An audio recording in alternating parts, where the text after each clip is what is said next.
அதிமுகவுடைய ஆட்சி எப்போ வரும்னு வெயிட் பண்ணி கருப்பு படத்தை ரிலீஸ் செய்யும் சூர்யா குடும்பம். அடே ஓன்னா மட்டும் உன்னை விட்டுருவோமா? Come on charge. அதிமுகவுடைய ஆட்சி தான் வரப்போகுதுன்னு தெரிஞ்சு சூர்யாவுடைய அப்பா சிவகுமார் அவர்களே மிகப்பெரிய பல்ட்டி அடிச்சாரு. என்னுடைய வேண்டுகோள் என்னன்னா, யார் ஆட்சிக்கு வந்தாலும் டாஸ்மாக் கடைகளை உடனே மூடணும். டாஸ்மாக் கடைகளை உடனே மூடணும்.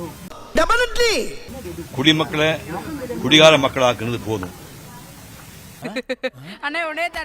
தான் குடும்பத்தோட கோடி கோடியா சொத்துக்களை குவிக்காம கடைக்கோடி மனுஷன் வாழ்க்கையில் ஒடியாத்தணும். இதுதான் வேண்டும். என்னடா அவார்டா கொடுக்குறாங்க, இப்படி ஆக்ட் பண்றியா? எல்லாரையும் சங்கி சங்கின்னுட்டு இன்னைக்கு அவங்க தான் ஒவ்வொரு கோயிலா போயிட்டு சங்கியா மாறிக்கிட்டு இருக்காங்க.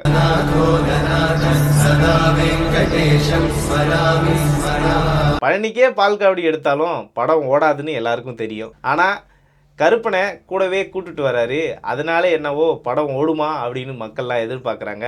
கருப்பா வாடா வா வா போவா. ஸோ இதை பற்றி தான் இந்த வீடியோ ஃபுல்லாக பார்க்க போகிறோம். வாங்க வீடியோக்குள்ளே போகலாம். அதுக்கு முன்னாடி சப்ஸ்கிரைப் பண்ணாமல் பார்த்துட்டு இருந்தீங்கன்னா நீங்கள் சப்ஸ்கிரைப் பண்ணுங்கள். அப்போ தான் நான் போடுற வீடியோ உங்களுக்கு உடனுக்குடனே வரும். அனைவருக்கும் வணக்கம். எல்லாருக்குமே தெரியும், சூர்யா அவர்களுடைய படங்கள் தொடர்ந்து தோல்வி அடைஞ்சிட்டு வருது. இதனால தான் சூர்யாவுடைய குடும்பம் வந்து ரொம்ப மன வருத்தத்தில் இருக்கிறதா நமக்கு எல்லாருக்குமே தெரியும்.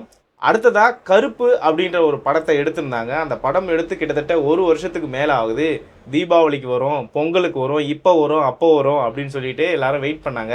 ஆனால் இந்த படத்தோட அப்டேட் கூட பெருமளவில் கொடுக்காம படத்தை வந்து இவ்வளோ தூரம் தள்ளிட்டு வந்திருக்காங்க. அப்படின்னா அதுக்கான காரணம் சூர்யா மீது மக்களுக்கு இருக்கக்கூடிய ரொம்ப வெறுப்புன்னு தான் சொல்லணும். அவர் பேசிய வெறுப்பு பேச்சுகளும் இதுக்கு ஒரு காரணமாக முடிஞ்சிருக்கு. அப்படி என்னென்னலாம் பண்ணார் அப்படின்னா நமக்கு எல்லாமே கடந்த காலத்தில் என்னென்னலாம் பண்ணார் அப்படிங்கிறது தெரியும். முதல்ல சொல்லணும் அப்படின்னா ஜெய்பீம் படத்தில் இருந்து தான் இந்த பிரச்சனையானது தொடங்குது. இந்த ஜெய்பீம் படத்தில் ஒரு குறிப்பிட்ட சமூகமான வன்னியர் சமூகத்தை இழிவுபடுத்தக்கூடிய வகையில் அந்த படத்தில் வரக்கூடிய ஒரு கேரக்டருக்கு அந்த வன்னியர் சங்க தலைவருடைய பேர் குருன்றத குருநாதன் பேர் வச்சு ஷார்ட்டாக குருன்னு கூப்பிட்டு அந்த சமூகத்தை இழிவுபடுத்தியிருந்தாங்க. இதை வன்மையாக கண்டித்த அன்புமணி ராமதாஸ் அவர்கள் உடனடியாக அந்த படம் மாற்றப்பட்டது. ஆனால் அந்த படம் எப்படி மாற்றப்படுதுன்னா, அதே காலண்டரில் வன்னியர் கலசம் போட்டு வச்சுருந்த ஒரு காலண்டரை மாட்டி வச்சுருந்த இடத்துல இவங்க என்ன பண்ணுறாங்க அப்படின்னா மகாலட்சுமியோட ஃபோட்டோ போடுறாங்க. மக்கள் எல்லாம் என்ன கேட்குறாங்க அப்படின்னா, ஒரு அந்த காவல் அதிகாரியோட வீட்டில் அவர் ஒரு கிறிஸ்டினு, அவர் வீட்டில் நீங்கள் ஒரு இயேசுநாதர் புகைப்படத்தை அங்கே மாட்டியிருக்கலாம், இல்லை வேறு ஏதாவது ஒரு டிசைனை வச்சுருக்கலாம். நீங்கள் எப்படி கரெக்டாக எடுத்துமே மகாலட்சுமி ஃபோட்டோவை ஒரு கிறிஸ்டின் வீட்டில் நீங்கள் எப்படி மாட்டினீங்கன்னு எல்லாரும் கேட்கும்போது அதுக்கும் சரியான ஒரு ரெஸ்பான்ஸ் இல்லை.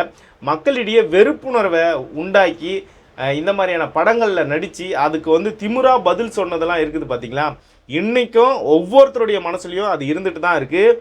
சூர்யாவுக்கு நீங்கள் எத்தனை கோவிலுக்கு போங்க, எங்கே வேணாலும் மண்டிடுங்க, ஆனால் நீங்கள் பேசிய ஒவ்வொரு வார்த்தையிலும் ஒவ்வொரு இந்துக்கள் மனசுலையும் ஒவ்வொரு வன்னிய இளைஞர்கள் மத்தியிலையும் வன்னிய மக்களிடமும் இன்னமும் அது புதஞ்சி தான் கிடக்குது. கருப்பனை கூட்டிகிட்டு வந்தால் மட்டும் கூட கூட்டிகிட்டு வந்தாலும் நீங்கள் இந்த படத்தில் வெற்றி அடையணும் அப்படிங்கிறது சாத்தியம் இல்லாத விஷயம். ஏன்னா எல்லாருக்குமே தெரியும் கருப்பு யார் அப்படின்னா, அவர் ஒரு மிகப்பெரிய காவல்காரன், நியாயத்தின் பக்கம் நிற்கிறவர், அவர் மிகப்பெரிய கோவக்காரன். நீங்கள் இதுக்கு முன்னாடி பண்ண பல விஷயங்கள் தான் இன்றைக்கி கருப்பு படமே ஒரு வருட காலமாக ரிலீஸ் பண்ணாமல் இருந்திருக்கு. அதுக்கு காரணம் அப்படின்னா அதிமுக ஆட்சியில் இருக்கும்போது சூர்யா அவர்கள் பேசின பேச்செல்லாம் எல்லாருக்குமே தெரியும். அதாவது இந்திக்கு எதிராக பேசினதும், அடுத்ததாக முக்கியமாக வந்து ஏடிஎம்கே ஆட்சியில் இருக்கும்போது ஒவ்வொரு விஷயத்துக்கும் ஸ்டேட்மெண்ட் கொடுத்த சூர்யா, ஏடிஎம்கே ஆட்சி போய் திமுக ஆட்சி வந்த பிறகு எவ்வளவோ பிரச்சனைகள் நடந்திருக்கு, ஏகப்பட்ட பிரச்சனை நடந்திருக்கு. ஆனால் சூர்யா அவர்கள் வாயை திறந்து பேசவே இல்லை அப்படின்னு மக்கள் எல்லாம் கொந்தளிச்சாங்க. சூர்யா குடும்பத்தில் யாருமே ஏன் பேச மாட்டீங்க, ஒரேடியாக மும்பையில் போய் செட்டில் ஆகிட்டீங்க, நீங்கள் திமுக ஆட்சியில் இருக்கும்போது நீட்டுக்கு அவ்வளோ பேசுனீங்க, அப்புறம் உங்கள் ஒய்ஃப் பேசுகிறாங்க தஞ்சாவூர் கோவிலுக்கு எதுக்கு அவ்வளோ பணத்தை கொட்டுறீங்க, ஹாஸ்பிட்டலுக்கு கொடுங்க அப்படின்னு சொல்லி இந்துக்களுடைய மனசை புண்படுத்தினாங்க. இப்படியெல்லாம் அதிமுக ஆட்சியில் பேசின சூர்யா திமுக ஆட்சி வந்ததுக்கப்புறம் ஒரேடியாக தமிழ்நாட்டையே காலி பண்ணின்னு மும்பைக்கு ஓடிட்டார். இப்படி தான் சூர்யாவுடைய நிலைப்பாடு வந்து இருந்தது. திமுகவுக்கு பயங்கர சொம்பு அப்படின்னு எல்லாருக்கும் நல்லா தெரியும். இப்போ என்ன ஆச்சு, கருப்பு படம் எடுத்துட்டாரு, நாம் இப்போது ரிலீஸ் பண்ணலாம் அப்படின்னு வர்றாங்க. தீபாவளிக்கு ரிலீஸ் பண்ணிடலாம், பொங்கலுக்கு ரிலீஸ் பண்ணலாம் அப்படின்னு சொல்லி இந்த ரிலீஸ் வந்து தள்ளி போட்டுக்கிட்டே வராங்க. இதுக்கு காரணமும் இந்த அரசியல் நிலைப்பாடு தான். இந்த மக்கள் வந்து அவர் மீது இருக்கிற வெறுப்பு தான் இவர் வந்து தொடர்ந்து படங்களை தோல்வி அடைய செய்கிறாங்க. படம் நல்லா இருக்கு இல்லைன்றது ரெண்டாவது பட்சம். ஆனால் மக்களிடையே இவருக்கு வரவேற்பு இல்லை அப்படிங்கிறது நல்லாவே தெரிஞ்சிருச்சு. அதனால தான் இன்றைக்கு அதிமுகவுடைய ஆட்சி உறுதி செய்யப்பட்டிருக்கு. அப்படி இருக்கும்போது நாம் படத்தை ரிலீஸ் பண்ணலாம். ஸோ நமக்கு வந்து பிரச்சனைகள் வராது. அதுலேயும் முக்கியமாக நாம் வந்து கருப்புன்ற படத்தை எடுத்துக்கிட்டு நாமளே ஒரு சங்கியாக போய் நின்று இந்த படத்தை நடிச்சிருக்கோம், அதனால் இதில் வந்து மக்களுக்கு வந்து ஏற்றுப்பாங்க இப்படின்னு பலகட்ட பிளானை போட்டு தான் இந்த படத்தை இப்போ ரிலீஸ் பண்ண வரேன். ஆனால் தன்னோட சுய லாபத்துக்காக அன்னைக்கு எதிர்க்கிற என்னென்ன கருத்துக்களை பேச முடியுமோ அவ்வளோ கருத்துக்களை பேசிட்டு இன்றைக்கி மறுபடியும் தன்னோட சுய லாபத்துக்காக கருப்பனை கூட்டிகிட்டு வந்து நான் வந்து கருப்புன்ற படம் எடுக்கிறேன். அவர் பேசின ஒரு ஸ்டேட்மெண்ட் இருக்குது இந்த திரைப்பட நிகழ்ச்சியில். இந்த திரைப்படத்தோட இசை வெளியீட்டு விழாவில் சூர்யா அவர்கள் பேசுகிறாரு. அவர் என்ன பேசினார்னு முழுசாக கேட்டுட்டு வாங்க. கருப்பு படத்தோட இசை வெளியீட்டு விழாவில் சூர்யா பேசினதை மட்டும் நாம் சின்னதாக எடுத்துப்போம். அவர் என்ன பேசினார் அப்படின்னா, கருப்பு இவ்வளோ தூரம் வந்ததுக்கு கருப்பு சாமியோட துணை தான் காரணம். படம் பார்த்தவங்க முதல் பாதி அப்படியே உணர்வுபூர்வமாக இருக்கான். இப்படி உணர்வுபூர்வமாக இருக்கான், மீதி வந்து அப்படியே உணர்வின் உச்சத்துக்கே கொண்டு போயிடுச்சு அப்படின்னு சொல்லி பேசுகிறாரு. கருப்பை வச்சு பேசுகிறாரு. நம்பிக்கை இருக்கிற இடத்துல தான் ஆச்சரியம் நடக்குது, ஆச்சரியம் பிறக்கும்னு. அதைத்தான் நாங்களும் சொல்கிறோம். இந்து மதத்துக்கு மேலே ஒரு நம்பிக்கை இருக்குது. அதே மாதிரி வன்னியர் மக்களுக்கு அவங்க நெருப்புலேருந்து பிறந்தாங்கன்ற ஒரு நம்பிக்கை இருக்குது. அந்த அக்னி சட்டியை கேவலப்படுத்தின சூர்யா இன்னைக்கு என்ன சொல்கிறாரு, நம்பிக்கையில் தாங்க அதிசயமே நடக்குது. ஆமாம், இந்துக்கள் நம்புகிறாங்க, அவங்க நம்பிக்கையை நீங்கள் எப்படி சீர்குலைச்சிங்க? வன்னியர்கள் தங்களுடைய அக்னி கலசத்தை இந்த இனத்தோட பிறந்ததுக்கான அடையாளமாக நெருப்பில் பிறந்ததுக்கான அக்னி சட்டியை ஒரு நம்பிக்கையாக நினைக்கிறாங்க. அவங்களுக்கு அதிசயம் நடக்குது. உங்களுக்கு வந்தால் ரத்தம், அடுத்தவங்களுக்கு வந்தால் தக்காளி சட்னியா? அதுலேயும் இந்த படத்தில் கதாநாயகன் நான் கிடையாது, கருப்பசாமி தான். கருப்பசாமி தான் இந்த படத்தோட கதாநாயகன். எப்பா யார்யா நீங்கள்? அது இல்லாத இந்த படம் இந்த இசை வெளியீட்டுக்கு முன்னாடி மதுரையில் கருப்பர் கோவிலுக்கே போய், எப்பா கருப்பசாமி இவ்வளோ நாளாக எல்லா படமும் ஃப்ளாப் ஆகிடுச்சு, உன் பேரை வச்சு ஒரு படம் எடுக்கிறேன், இதாவது கொஞ்சம் நீ ஓட்டி விடுப்பான்னு. எனக்கு என்ன தோணுதுன்னா, சரி ஏதோ கருப்பசாமிக்காக ஒரு சிலர் வந்து இந்த படத்தை பார்க்கறதுக்கான வாய்ப்புகளோடு இருக்குது. ஆனால் சூர்யாவுடைய அந்த பழைய நினைவுகள்லாம் எல்லாருக்குமே இருக்குது. சூர்யா மறுபடியும் பழைய மாதிரி மீண்டு வர்றதுக்கான வாய்ப்புகளே கிடையாது. அதான் நான் சொல்கிறேன், இப்போது திமுகவுடைய ஆட்சி வந்து நிறைவு பெறுது. அதிமுக ஆட்சி உள்ளே வரும்போது மறுபடியும் இவனை நீங்கள் பெரிய ஆளாக்கி விட்டீங்கன்னா திமுக கூட சேர்ந்துக்கிட்டு ஏற்கனவே கொடுத்தான் பாருங்கள் ஸ்டேட்மெண்ட்டு. என்னென்ன கொடுத்தா, இந்து மக்கள் கோவிலுக்கு ஏன் நீங்கள் பணம் கொடுக்குறீங்க, அந்த பணத்தை எடுத்து நீங்கள் ஹாஸ்பிட்டலுக்கு செலவு செய்யுங்க. அதுக்கப்புறம் இந்த ஏகப்பட்ட விஷயங்கள், நீட்டில் வந்து அனிதாவுடைய மரணத்துக்கு ஆஹா ஓஹோன்னு குதித்த இதே சூர்யா ஆட்சிக்கு வந்து 5 வருடம் நிறைவு செய்துட்டு போகிறாரு ஸ்டாலின். ஏங்க நீட்டை விளக்கலை அப்படின்னு சொல்லி ஒரே ஒரு கேள்வி கேட்டிருப்பாரா? கிடையாது. அப்போ இவரை நீங்கள் மறுபடியும் இந்த வரப்போகிற இந்த கருப்பு படத்தை பார்த்து இவருக்கு நீங்கள் ஆதரவு தெரிவிச்சிங்கன்னா மறுபடியும் அதிமுக ஆட்சி அமைய போகிறது உறுதி. அதில் திமுக கூட கை சேர்ந்துக்கிட்டு என்னென்னலாம் இந்துக்களையும் எடப்பாடியார் ஆட்சியும் எவ்வளோ அளவுக்குலாம் குற்றம் சொல்ல முடியுமோ அதெல்லாம் சொல்ல போகிறாரு. ஆகையால் மக்கள் வந்து விழிப்புணர்வோடு இருக்கணும். இந்த மாதிரியான ஆட்களை ஒருபோதும் ஆதரிக்கவே கூடாது. இவர்களுக்குள்ளே இருக்கிறது ஒரு ஆழ்ந்த ஆணிவேரோடு இருக்கக்கூடிய விசைச்செடி.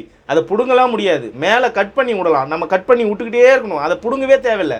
அது கட் பண்ணி விட்டால் ஆட்டோமேட்டிக்காக பட்டு போயிடும். அந்த நிலைமையில் இருக்கிறத நம்மளும் என்ன பண்ணோம், மேலே கட் பண்ணி விட்டுட்டோம். என்னைக்கு நான் இந்த மதத்தை புண்படுத்தியது தவறு, இவர்களுக்கு எதிராக நான் பேசியது தவறுன்னு அவன் மனம் வருந்தணும். அதே போல் ஒரு ஒரு ஒரு சமூகத்தில் அவங்களுக்குன்னு ஒரு அடையாளம் இருக்கும். அந்த அடையாளத்தின் மீது மிகப்பெரிய நம்பிக்கை வைத்திருப்பாங்க. அந்த நம்பிக்கையை சீர்குலைக்கிற விதமாகவும் அவர்களை கொச்சைப்படுத்தும் விதமாகவும் ஒரு காட்சிகளை அமைச்சு அவர்களுடைய சின்னத்தை அந்த இடத்துல அசிங்கப்படுத்தின இதே சூர்யா இது வரைக்கும் ஒரு மன்னிப்பு கேட்கல. அவர் மன்னிப்பு கேட்காத வரைக்கும் இந்த சமூகம் உங்களை மன்னிக்கவே மன்னிக்காது. இந்த படத்தை கண்டிப்பாக வன்னியர் சமூக மக்கள் எப்போதும் போல புறக்கணிப்பார்கள். ஏற்கனவே மோகன்ஜி அவர்கள் சொன்னார், நான் திரௌபதி 2 படம் வெளியிடுறேன், முடிஞ்சால் ஏன் கூட நீங்கள் அன்றைக்கி அந்த படத்தை ரிலீஸ் பண்ணிங்கன்னு. உங்களுக்கு நல்லாவே தெரியும் இந்த படமெல்லாம் இவ்வளோ தோல்வி அடைவதற்கு காரணம் வன்னியர் சமூக மக்கள். அதே போல் இந்துக்களுடைய மனம் புண்பட்டது. இது எல்லாமே தெரிஞ்சு தான் ஜோதிகா கடந்த படத்தில் எல்லாமே நல்லா இருக்குது, படம் நல்லா இருக்குது, 300 கோடி ஏன் ஃப்ளாப் ஆச்சுன்னு புலம்ப விட்டதுக்கு காரணம் இந்த சமூகம்தான். இந்த சமூகத்திடம் ஒன்றுமே தேவையில்லை, நான் பண்ணது தப்புன்னு ஒரு வார்த்தை கேளுங்க, இந்த மக்கள் மன்னிக்கக்கூடியவர்கள் மன்னிச்சுட்டு அடுத்த வேலையை பார்க்க போயிடுவாங்க. ஆனால் இன்றளவும் உன்னுடைய ஆணவத்திற்கு இந்த மக்கள் ஒருபோதும் மன்னிக்க மாட்டாங்க. இந்த படமும் கருப்பனோடு கூட வந்தாலும் சரி, அந்த கருப்பன் இவர்களுக்கு துணை நிற்பார், உங்களை எல்லாம் ஒருபோதும் ஆதரிக்க மாட்டார்கள்னு இந்த இடத்துல நான் தெளிவாக சூர்யா அவர்களுக்கு சொல்லிக்கிறேன். அதே மாதிரி நம்ம மக்களுக்கும் சொல்கிறேன், ஒருபோதும் இப்படிப்பட்ட நடிகர்களை ஆதரிக்க வேண்டாம். ஒரு இனத்தையும் அழிக்கிறதுக்கும் தமிழர்களை அவங்க நம்பிக்கையாக ராஜராஜ சோழன் கட்டிய அந்த கோவிலை பற்றி தவறாக பேசுவதற்கும் இவருக்கு எவ்வளோ பெரிய தைரியம் வந்தது. மும்பையில் போய் செட்டில் ஆன இவங்களுக்கு தமிழகத்தை பற்றி பேசுறதுக்கு என்ன அருகதை இருக்குது? அவங்க பையனெல்லாம் பெரிய பெரிய ஸ்கூலில் எதுவுமே மும்பையில் சேர்க்கறதுக்காக படிப்புக்காக இங்கிருந்து மும்பை போய் செட்டில் ஆகிருக்காரு. இங்கே இருக்கக்கூடிய தமிழ்நாட்டில் இருக்கக்கூடிய மக்களுக்கு இவர் வந்து புத்திமதி சொல்லிக்கிட்டு இதை நீங்கள் வந்து ஹிந்தி படிக்காதீங்க, அப்புறம் வந்து ஹிந்தியை திணிக்காதீங்க, நீட்டு வந்து ரத்து பண்ணணும், எல்லாருக்கும் வேணும் நீட்டு ரத்து பண்ணணும். ஏன் 5 வருஷமாக பேசலை? ஏன் இந்த 5 வருஷமாக பேசலை? திமுகனா மட்டும் உங்கள் கண்ணுக்கு தெரியாதா? இந்த 5 வருஷமாக பேசியிருக்கனால எவ்வளோ பிரச்சனை நடந்தது, கொலை நடந்தது, எவ்வளோ பிரச்சனை, எங்கேயா போயிருந்த அப்படின்னு மக்கள் நீங்கள் அவரை பார்த்து கேட்டு என்னை பொறுத்த வரைக்கும் எப்போ நீங்கள் இதை தொடர்ந்து இந்த படங்களை புறக்கணிச்சிட்டு வரீங்க மிகவும் சந்தோஷம். அது இந்த முறையும் தொடரணும் அப்படிங்கிறது தான் என்னோட ஆசை. இடையில பாவம் ஆர்ஜே பாலாஜி ஒரு நல்ல மனுஷன்தான். அந்த மனுஷன் இப்போ இவர் கூட சேர்ந்து இந்த மாதிரி ஒரு வேலையை செய்யும்போது அவருக்காகலாம் பரிதாபம் பார்க்காதீங்க. சூர்யான்ற ஒற்றை நபர் எந்த இடத்துல இருந்தாலும் அவன் மன்னிப்பு கேட்குற வரைக்கும் இந்த நிலை தொடரணும்னு உங்ககிட்ட கேட்டுக்கிட்டு மீண்டும் ஒரு காணொளியில் சந்திப்போம். நன்றி, வணக்கம்.